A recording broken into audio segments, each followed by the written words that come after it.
साधुवाद एवं स्वागत है। आज फिर राहुल गांधी जी ने पीसी किया है।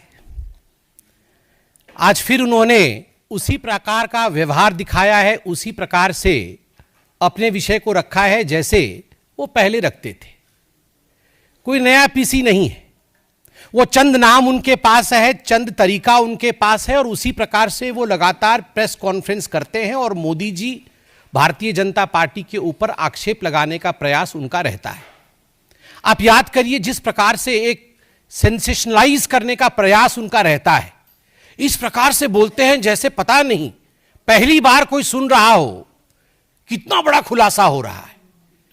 मुझे याद है 2019 से पहले राफेल को लेकर इसी प्रकार राहुल गांधी प्रकट हुए थे कि बहुत बड़ा खुलासा होने वाला है, अब पूरे विश्व में हलचल मच गया है, चौकीदार चोर है, इत्यादि इत्यादि।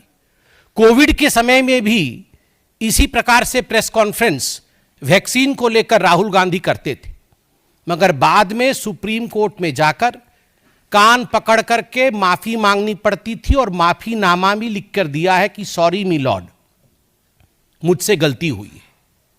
तो ये राहुल जी का एक तरीका है भारतवर्ष के ऊपर हमला करने का और भारत के जो स्ट्रक्चर्स भारत को बचाते हैं उसके ऊपर हमला करने का। आज जो एक मुद्दा सामने आया है, सुबह से मीडिया में हम सब देख रहे हैं, एक कंपनी को लेकर उसके ऊपर कुछ केस है, यूएस में केस चल रहा है, आक्षेप प्रति आक्षेप है। हम लोगों का स्पष्ट मानना है, जहां तक कंपनी और कंपनी का केस का विषय है, कंपनी उस पर अपना स्टेटमेंट जारी करेगी, कंपनी उस पर अपना बचाव स्वयं करेगी। Law will take its own course. मगर जिस प्रकार से आज डॉक्यूमेंट्स सामने रखे गए, सुबह से मीडिया में हमने भी डॉक्यूमेंट्स देखे। The public, in fact because the documents are in the public domain, people of this country have also seen the documents. बिजली को लेकर, बिजली के सेल को लेकर, सेल परचेस को लेकर जो एग्रीमेंट है और स्टेट डिस्ट्रीब्यूशन कंपनीज एसडीसीज के साथ जो एग्रीमेंट है, उसको लेकर यह पूरा मुद्दा है। यूएस और भारत, इन दोनों के बीच इलेक्ट्रिसिटी का लेन देन, दो कंपनियां हैं, एक भारत की कंपनी है, एक यूएस की कंपनी है, और भारत के 4 राज्य हैं। ये 4 राज्य कौन कौन से हैं, जिनका नाम यूएस के कोर्ट में भी आता है और भारतवर्ष में तमाम चैनलों ने उन 4 राज्यों के नाम को उजागर किया है। यह पूरा मामला जुलाई 2021 से फरवरी 2022 के बीच का है। जुलाई 2021 से फरवरी 2022 के बीच का है। और उस समय जो 4 राज्य में SDC, state distribution company, electricity distribution company, वो स्टेट की ही प्रॉपर्टी होती है, स्टेट गवर्नमेंट की। छत्तीसगढ़ की सरकार, छत्तीसगढ़ में किसकी सरकार थी? कांग्रेस पार्टी की, भूपेश बघेल जी की सरकार छत्तीसगढ़ में उस समय मौजूद थी, डॉक्यूमेंट्स में भी मौजूद है। उस समय आंध्र प्रदेश में, जहां सबसे ज्यादा लेन देन के विषय में चर्चा हुई, दीज आर ऑल एलिगेशंस, ये जो तथाकथित लेन देन के विषय में बातचीत हुई है, सर्वाधिक आंध्र प्रदेश में हुई है। किसकी सरकार थी आंध्र प्रदेश में? क्या भारतीय जनता पार्टी की सरकार थी? नहीं। क्या हमारी समर्थित सरकार थी? नहीं। किसकी सरकार थी? वाईएसआरसीपी की सरकार थी। उस समय तमिलनाडु में, क्योंकि तमिलनाडु का नाम भी इसमें आता है, उनके स्टेट डिस्ट्रीब्यूशन कंपनी का नाम आता है। किसकी सरकार थी? डीएमके, आपके सहयोगी स्टालिन जी की सरकार थी, डीएमके की सरकार थी। उस समय उड़ीसा में किसकी सरकार थी? बीजेडी की सरकार थी।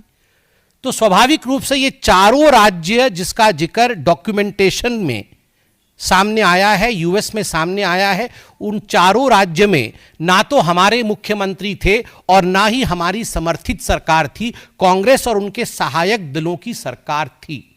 और आज राहुल जी ने अपने प्रेस कॉन्फ्रेंस में कहा है कि उन्हें कोई आपत्ति नहीं यदि किसी भी पूर्व मुख्यमंत्री से या उनके पूर्व नेता से पूछताछ हो, तो ठीक है, भूपेश बघेल जी से पूछताछ हो, हमें भी कोई आपत्ति नहीं है।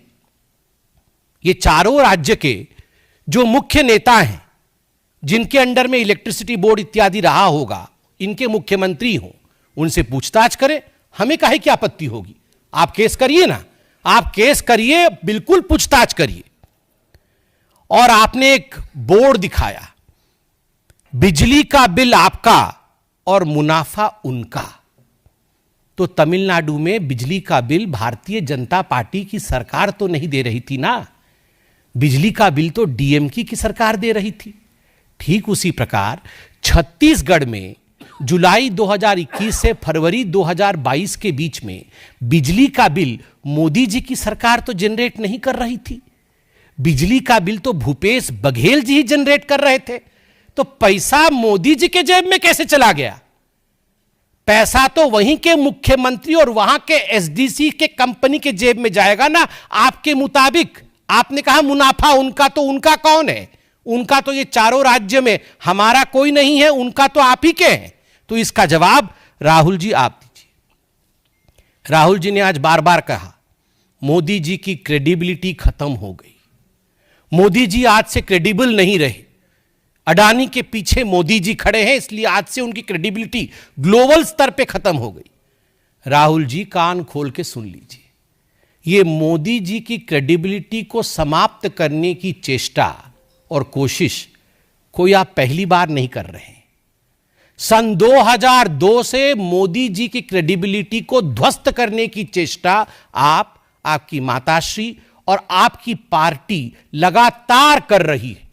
मौत के सौदागर से तुम नीच हो, पाकिस्तान में जाकर मोदी को समाप्त करना है, से चौकीदार चोर है तक, ऐसे 100 गालियां मैं गिनवा सकता हूं जहां आपने कहा कि मोदी की क्रेडिबिलिटी खत्म हो गई है और मोदी के इमेज पर डेंट पड़ गए।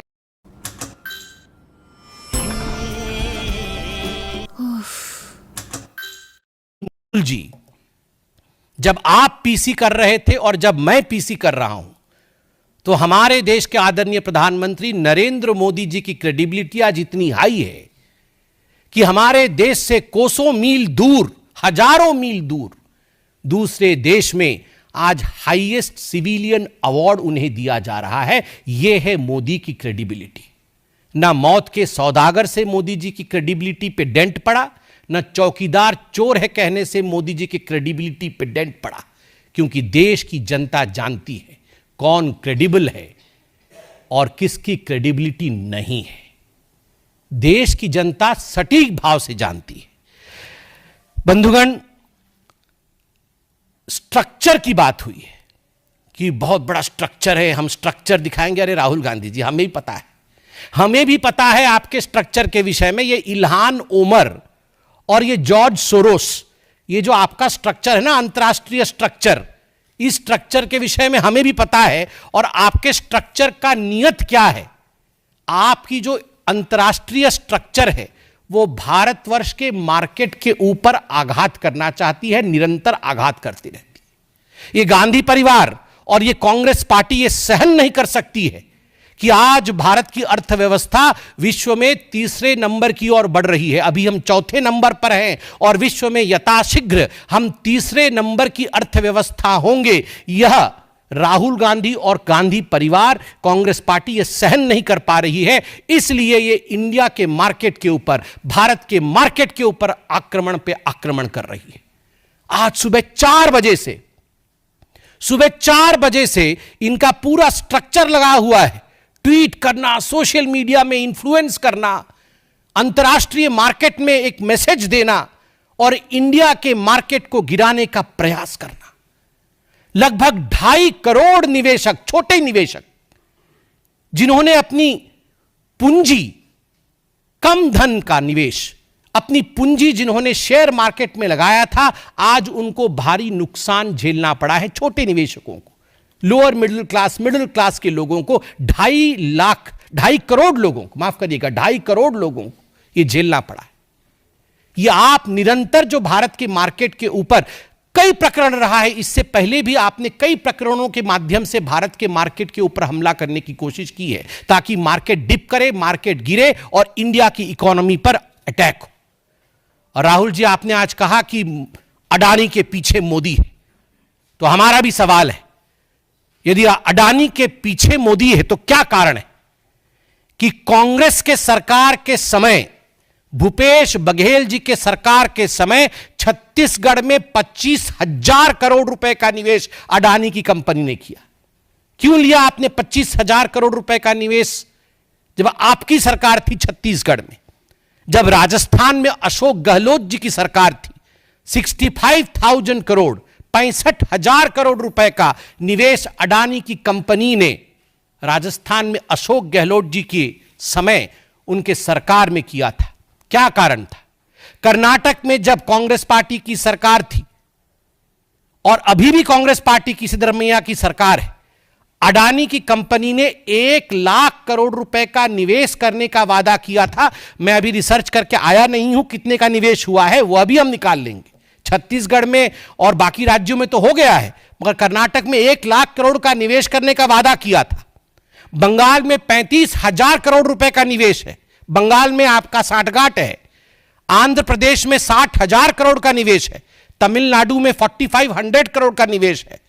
19 अक्टूबर 2024 को अडानी फाउंडेशन ने रेवंत रेड्डी, जो कि तेलंगाना के मुख्यमंत्री हैं, उन्हें 100 करोड़ रुपए उनके फाउंडेशन को डोनेशन दिया था कौशल विकास, स्किल अपलिफ्टमेंट के लिए। क्यों लिया था डोनेशन? एक करप्ट व्यक्ति से आपने डोनेशन क्यों लिया? आपकी सरकार ने डोनेशन क्यों लिया? निवेश भी नहीं, डोनेशन लिया 100 करोड़ का। 23 जनवरी 2024, 23 जनवरी 2024, रेवंत रेड्डी जी, जो कि तेलंगाना के मुख्यमंत्री हैं, वर्ल्ड इकोनॉमिक फोरम में वो लीड करते हैं, और तेलंगाना की कांग्रेस की सरकार 12,400 करोड़ का एमओयू साइन करती है अडानी ग्रुप के कंपनियों के साथ, 12,400 करोड़ रुपए का। राहुल जी, कौन जवाब देगा? क्या आप और रेवंत रेड्डी अलग है? क्या आप और अशोक गहलोत अलग है? क्या आप और भूपेश बघेल अलग है? या इनका जवाब भी आप ही को देना पड़ेगा? मैं आज राहुल जी से पूछना चाहता हूं, और हमने भी 12 वर्ष से मैं प्रवक्ता के पद पे मैं अब देख रहा हूं कि चाहे 2G का केस हो, चाहे CWG का केस हो, कोल स्कैम हो, इन सभी विषयों को लेकर भारतीय जनता पार्टी उस समय कोर्ट में जाती थी। अरुण जेटली जी हमारे बीच में नहीं है, प्रभु उनके आत्मा को शांति दे। देश विदेश के एक कद्दावर नेता और एक बहुत बड़े स्थापित वकील थे।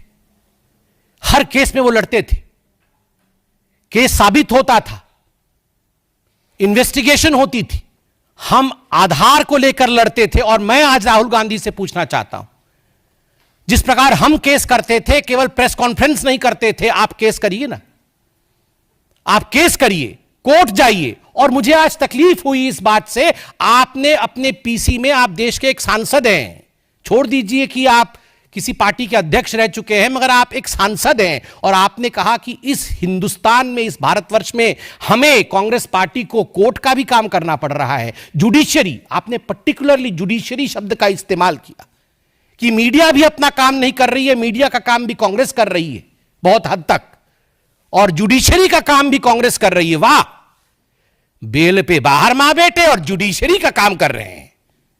आधे लोग तो बेल पे बाहर हैं और ये जुडिशरी का काम कर रहे हैं। बताइए, इस पे तो कंटेम्प्ट ऑफ कोर्ट होना चाहिए, सुओ मोटो कॉग्निजेंस लेना चाहिए कि जुडिशरी का काम कर रहे हैं। और आज तो मुझे बड़ा दुख लगा, हमारे एक पत्रकार बंधु ने 3 सवाल क्या पूछ लिए, उनसे ऐसे झेप गए कि ये बीजेपी का। अरे भैया, पत्रकार हैं, आप भी तो हमसे पूछेंगे। अभी राहुल गांधी ने ऐसा कहा, कभी हम गुस्साते हैं? कभी नहीं भैया, आपका कर्तव्य है, आपका काम है, आप सवाल पूछेंगे। और वहां बोल रहे हैं आप बीजेपी का सवाल पूछ रही। बीजेपी का सवाल नहीं है, वाजिब सवाल था, उत्तर नहीं है, इसलिए आप झेप गए थे। राहुल जी कह रहे थे इंडिया हाईजैक हो गया है। गलत, टेंस गलत है, पास्ट टेंस में होना चाहिए था, फ्यूचर टेंस और प्रेजेंट टेंस में नहीं। इंडिया हाईजैक हो गया था। गांधी परिवार, ये नकली गांधी परिवार उसके हाईजैकर थे। कमांडो ने मुक्त कराया है हाईजैकिंग से। अब भारत का जो इकोनॉमिक जहाज है वह रनवे पे 2014 से रफ्तार से दौड़ करके अब 35,000 की फुट की ऊंचाई पर उड़ान भर रहा है। तीसरे नंबर की इकोनॉमिक शक्ति बनने जा रहा है, तो Rahul Gandhi, India is not hijacked, India was hijacked. Today India is soaring high as far as economy is concern. और बार बार बोलते हैं जेपीसी कर देंगे, जेपीसी बना देंगे। सरकार कहीं बनती नहीं है, कहीं सरकार बनती नहीं है तो जेपीसी बनाकर ही खुश हो जाते हैं। तो बोलते चलो जेपीसी ही बना देंगे, सरकार तो बन नहीं रही है, और जेपीसी बना दीजिएगा तो वहां क्या, कोई बोतल फोड़ रहा है, कोई हाथ तोड़ रहा है, कोई मुंह फोड़ रहा है, यही चलता है इनके जेपीसी में। लोकसभा सत्र से पहले ये इनका पुराना ड्रामा है। अब राहुल गांधी जी को देखिएगा, पहले दिन 25 तारीख को पूरा ड्रामा और नौटंकी शुरू कर देंगे। किस प्रकार से भारत की इकोनॉमी नहीं चले, किस प्रकार से भारत का पार्लियामेंट नहीं चले, किस प्रकार हर जगह केओस और अस्त व्यस्तता रहे, यही राहुल और कांग्रेस पार्टी का विशेष उनका प्रबंधन है। और अपने मुंह मियां मिट्ठू बनना राहुल गांधी बंद करे। इतना कह के मैं अपने विषय को समाप्त करता हूं। कोई प्रश्न हो तो अवश्य पूछें।